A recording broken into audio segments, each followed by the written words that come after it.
Like, put it this way, if I sat here and said I didn't even get fucked up, people would know I'm lying because they can listen to my songs. But there's some people I see every time I see them that always mash up. I ain't going to start using name names, but there's DJs and artists and people in bands, I see them.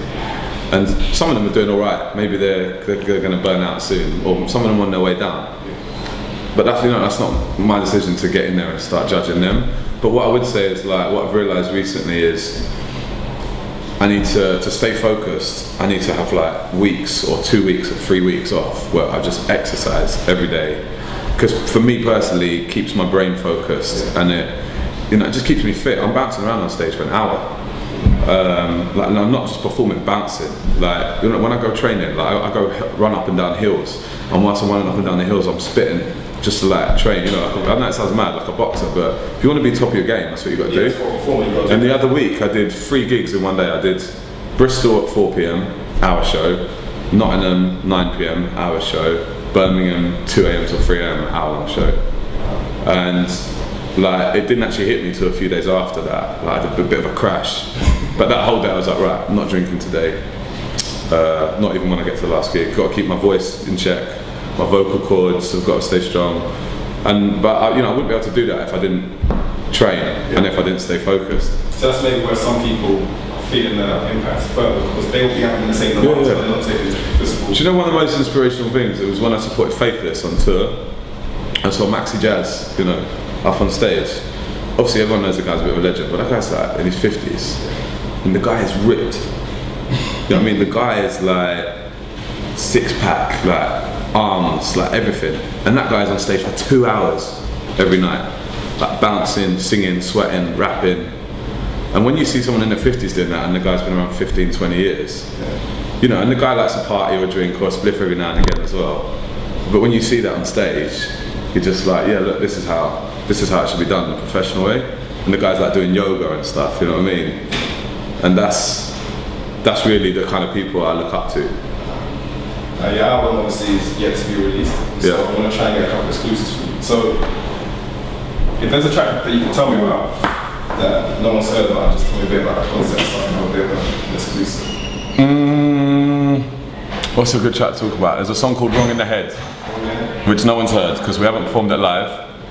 And people can only hear a 20 to 30 second clip of it on iTunes. Wrong in the Head is about being out in East London, chasing after a woman all night, and then you take her to a club, and you might lips her or something, and you think, I'm in there, and you're like, yeah, I'm getting back to her house, I'm going, and all of a sudden you go to the toilet, you come out, and she's gone. And you don't know if she's left you, or she's drunk, or she's forgotten, or you just can't find her. And then you go outside looking for her, and then you realise you've left your wallet and your phone in the taxi, and you're stuck in East London. I've got to get back to West, and it's 6 AM. I must be wrong in the head. But then, how true is that? Everyone's done that. Everyone's been stuck somewhere at a silly hour on the opposite side of their hometown or their city, knowing they've got a 40-minute journey back home with no cash and their phone's dead. Yeah. The iPhone dies because iPhones die after 10 minutes. Yeah, it's the Twitter, isn't it? Yeah, it's people tweeting too much. No, I'm just, I've always tried to make songs that just speak to the everyman.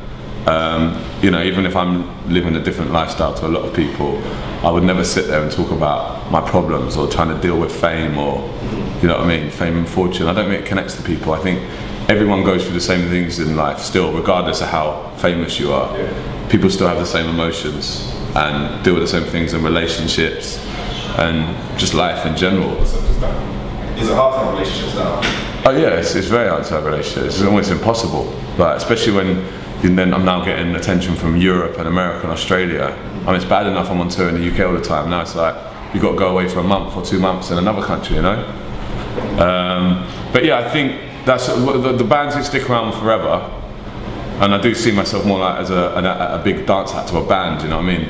You just got to never forget who your fans are and what they like, and always try and stay grounded, because the moment you start singing or talking about being rich and famous is the moment you lose the connection. So Corey, tell us what we can expect from your album, and also if you can give your thoughts on some of your favourite artists in the rap scene today. The album is bass, synth, high emotions and very personal. My favourite artist in the grime scene, I'm a big fan of P Money. I want to do a tune with him actually. I've been meeting him a lot recently. And Dot Rotten as well. Yeah. But you know, there's so many people I want to work with, but they're the main guys. Because I'm such a fan of MCs. I probably listen to MCs more than I do, like, you know, chart music.